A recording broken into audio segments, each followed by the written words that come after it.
Johnathan Grzybowski, welcome to the conversation today. It is an honor. I am super excited and hopefully can provide moderate to mediocre value. I think it'll be great. It's a pleasure to be with you. Where are you joining me from today? Philadelphia, Pennsylvania. I love About Philadelphia. an hour outside of it actually. But that's like central base. But I'm actually a Mhm. little bit up north because cities.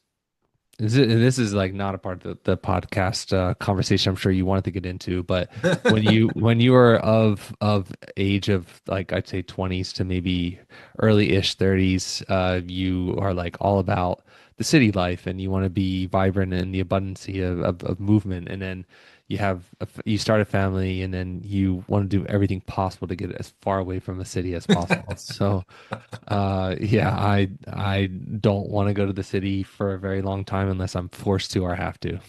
Yeah, no, I totally get it. Yeah, I'm torn between urban and rural. I grew up in the Pacific Northwest in Salem, south of Portland, Oregon, which is medium-sized city, state capital. But then my family moved out to Northwest Missouri, rural, totally in the middle of nowhere. Like the biggest city in the county is like 1,500 people, and then I ended up out here in Utah. And I've been in Utah for quite a long time, and it's kind of just urban sprawl, and it's kind of medium size, outside of Salt Lake City. Um, but I always, I love going back to visit family in Missouri, even though they're in the middle of nowhere. And there's a part of me that could just 100% see me, almost like homesteading, like having Mhm. having a plot of land and like doing all that kind of stuff. And it's just a really appealing setting and lifestyle. I don't think my wife would ever go for it, Uh, but it's definitely, I love having that pace and that just the beauty around us. I guess in Utah, we're fortunate that we have, a lot of mountains and lakes and national yeah, parks, and like it's not hard to get to it very quickly. But yeah, I'm with you, man. I love the opportunity to focus on family and just 100%. that life is awesome.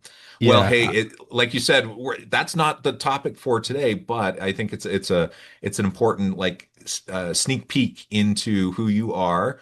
So I appreciate you sharing that with me. Today, we're going to be talking about leveraging talent to win in the future of work. So how can we within our organizations identify, leverage that talent, bring in new good talent, retain existing bench strength and build that over time. All of these are really, really important things and some of the things that you focus on in your work with Penji.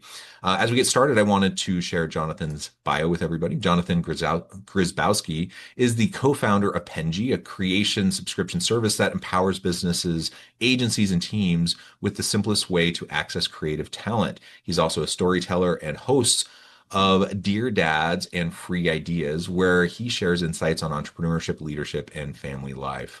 I love that. Johnathan, a pleasure. Welcome. And anything you would like to add by way of your background, personal context, or a little bit of a background on Penji? yeah. I'm not good at a lot of things. I'm actually not good at anything. And I just everything that I've done in life has been through hard work and determination and not getting back up. And I hope the answers that I provide add a little bit of help to help you on your journey. Yeah, no, I appreciate that. And we're all building the plane while we're flying it, right? We're all trying to figure stuff out. And it's all about the journey. And like you said, fall down, get back up, um, and have resilience in the face of the challenges that we all face, because we all got them. We all have stuff that we're dealing with. Many. Um, tell us a little bit more about Penji and your work there, co-founding and ramping up, and really what your goals are there. That is the goal question is probably the 20, 30 minute conversation. Leveraging people is obviously important as well. But Penji's a creative subscription service. So rather than hiring somebody in-house, you can hire a company like Penji and Mm. they'll be able to do all the work and you do the brain power yourself. So whether you are we are like the creative team for your team. And so whether that team is a team of one or whether that team is a team of 100, we are basically the ones that take all the ideas and execute them for you, and then you just kind of place them wherever they need to be. So, any type of economics related to hiring an in-house person, you have the salary, you have the taxes, and then what happens if they have the onboarding that doesn't necessarily cost you anything, but it does cost you time, which I would argue that it does actually cost you something. For sure. Yeah. Um, and then all of that other fun stuff. Then what happens if they don't work out, and you have to let them go? Well, guess what? You're going to be paying more taxes because that's always fun. And so Penji basically solves that problem where if you need somebody very quick and you need somebody to do work for you almost immediately, you don't have to go on these third-party websites in order to talk. You can literally hire somebody and hire Penji immediately, get connected with the top 2% of graphic designer or creative in the world, and then within 24 hours, they're going to be able to send you a deliverable that's almost as close to pixel perfect as possible. We Mhm. have hundreds of creators all over the world, thousands of customers paying us, and we're solving that problem, which is talent, reliable people that someone can be implemented into your business within minutes, and then be able to understand the brand within a couple of hours, and then be able to get rocking and rolling with the creative content within a day.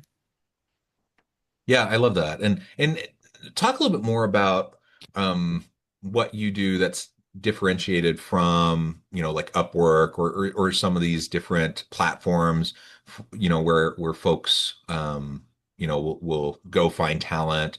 Like you said, it can be a bit of a crapshoot. Like you're trying to vet and like understand like what people are doing. Talk through us through that a little bit more.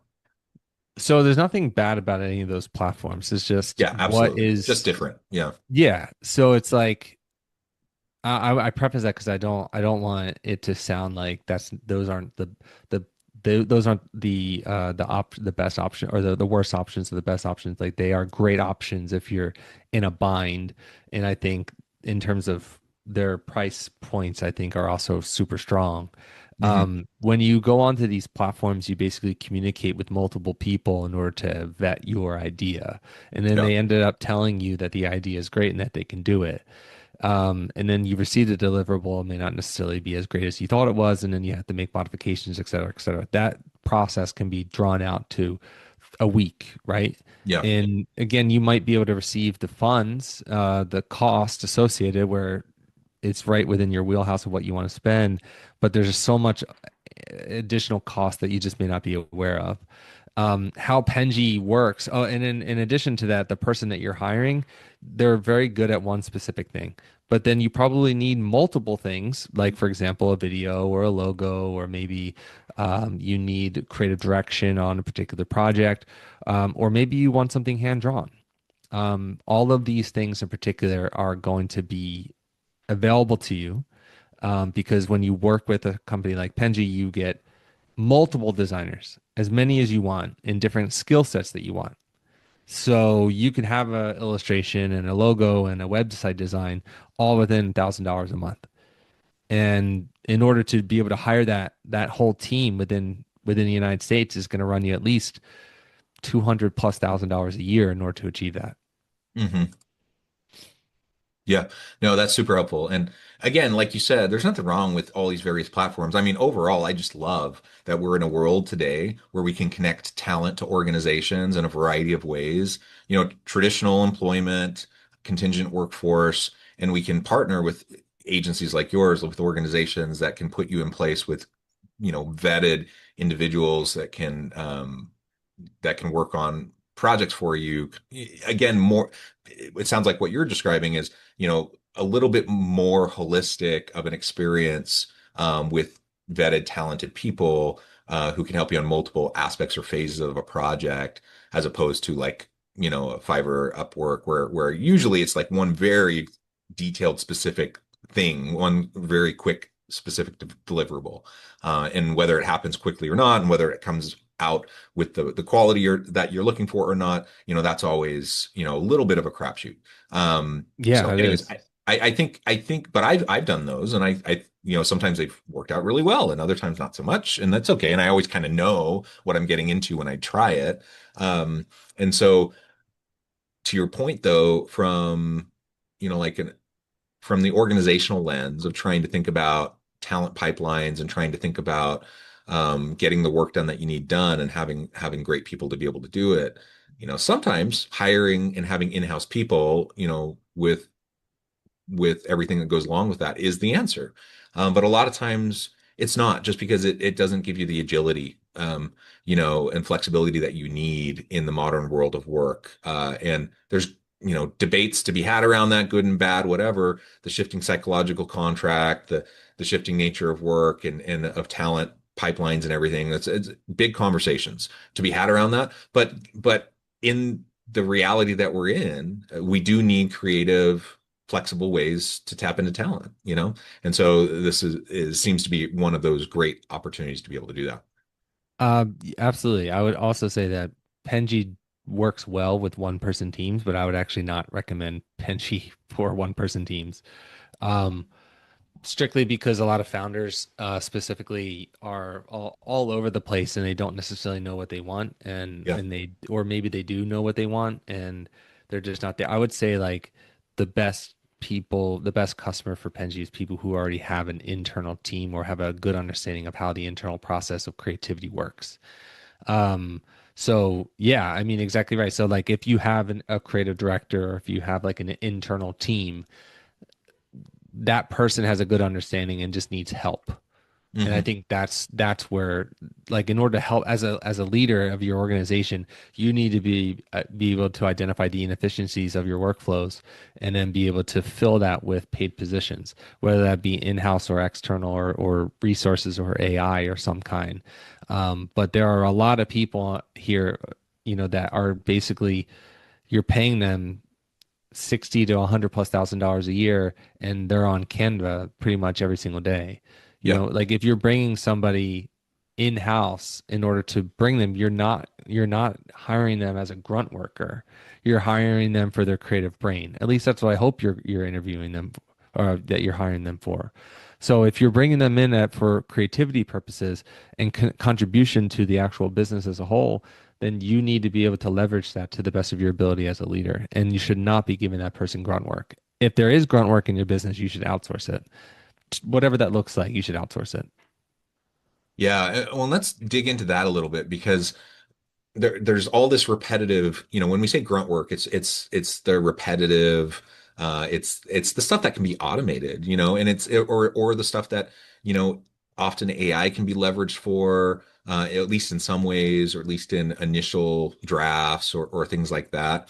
Um, ideation and things like that. How have you seen that impact your work, your organization, and like broader kind of thoughts around just what this means for the future of work as organizations are trying to optimize talent, lean into these disruptive technologies, and also recognize, you still need the human creativity to be a key part of all of that.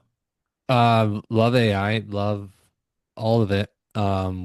Our designers and creatives, they are told to use it.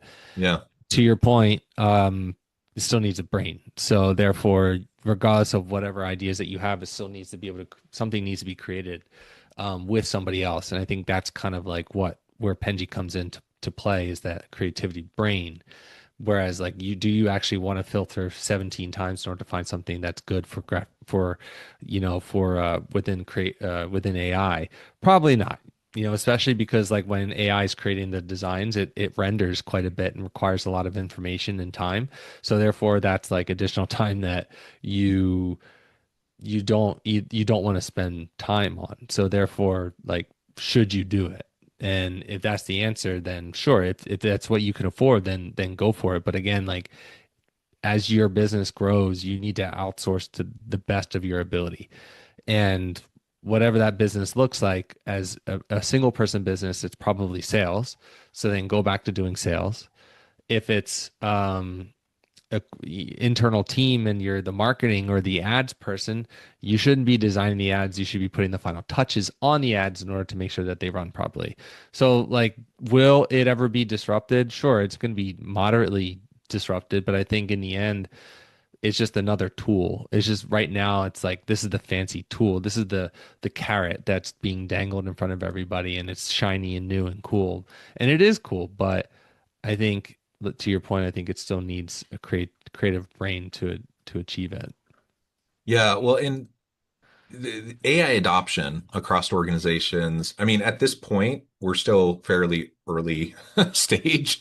For most organizations, they're not very sophisticated and how they're adopting AI usage, and it's largely very ad hoc and haphazard, various frontline employees trying to figure out how they can utilize certain tools to help enhance what they're doing in their jobs, and not a lot of high level strategy or coordination from what I can see in most organizations around AI usage. And that's why there's increasing number of like reports coming out, and studies coming out around the ROI of AI investments, and the actual practical, usage, and how it's benefiting organizations. It hasn't caught up to the investments yet, and Mm. will it? Probably. It's such a great tool, but you have to be very strategic and intentional around usage and implementation. One of the things that people always talk about when it comes to talent, when it comes to AI, is displacement. Like people are gonna lose their jobs and be taken over by AI agents and bots and such. And to your point, like especially when we're in the creative realm, um, these tools can be super helpful, but they can't do it on their own. Like otherwise you get the AI slop that everyone's talking about, like the proliferation of AI slop. That there's um, so much content that is kind of crummy that people just put out because they can produce crummy content quickly. If we want really good quality content, and I think there'll become a more and more, it will be a differentiator between like the slop, the AI slop, and the great content. And it's that great content is human driven. And so that's something that we have to pay close attention to. And while yes, will there be task disruption? Will there be, certain things that we used to do that we won't need to do anymore because we can automate it, because we can have AI or, advanced deep machine learning, robotics, whatever, to help with those sorts of things? Sure, there's going to be task disruption. Um, and even some role disruption and even career disruption. That's going to happen, but it always happens. It happens anytime you have any sort of advancements or technology or innovation. Um, what I see and what it gets me excited about the age we're in, and as I look forward to the future of work, is just how much it can free people up to do the real human work that most of us would prefer to do. Like, how many of us want to do those repetitive, mundane tasks over and over again? Um, I don't, like I love that more and more I can either outsource it or have these other automations that can help me to do those things, so I can focus more on strategic stuff, on creative stuff, on human interaction, and those sorts of things that really drive meaning and purpose in the work that I do. And that's what gets people engaged and sticky in their positions in their organization, so they stick around. A lot of people like doing tasks, and it's fun to be busy, but I think it's just another excuse, to be honest with you. Like a lot of the AI stuff is just an excuse for being scared or for being nervous about the disruption that it is. Like even before AI, there were still tasks that needed to be done, and you did them because you felt like you were being busy. But in Mhm. actuality, you contributed absolutely net zero, if not net negative, Right. for the business. So it's like, this is just again a shiny new toy that's super cool and amazing, and it can be used and leveraged. But at the end of the day, it's like what are you trying to do for what are the first question is like what were the goals? And it's like, Yeah. well, if you need to whatever that goal is, right? I'll give you a perfect example. I was doing I my one of my dreams in life is to own a winery. Oh, nice. And I don't really care about putting these people on blast because I think they're absolutely foolish for the decision that they made. They were going to sell it, and then I was going to be a moderate owner, I guess, right? And it was really awesome and it was really cool, and they wanted to keep it in the family, and that's whatever, that's fine. Um, I basically and I was consulting and things like that for them from a personal standpoint. My I grow businesses. That's all I've ever done. Never had a real job. This is all I've ever done. Um, I don't have a W-2. I've never had a W-2. So, here I am, and I grow businesses. And they said, well, we actually don't want your help consulting. I was like, sure, whatever, it's fine. And then I said, oh, listen, if you want to grow, I really think you're making a mistake if you want to grow the business. Um, but if you don't, then you're already successful. And so Yeah. they made the decision that they don't want to grow the business and they want to make a modest, maybe a million-ish a year. Probably not, but somewhere close to that. Um, and my dreams were always to take it to like 10 million or Hmm. to 5 million or whatever that number is, because that's the logical step.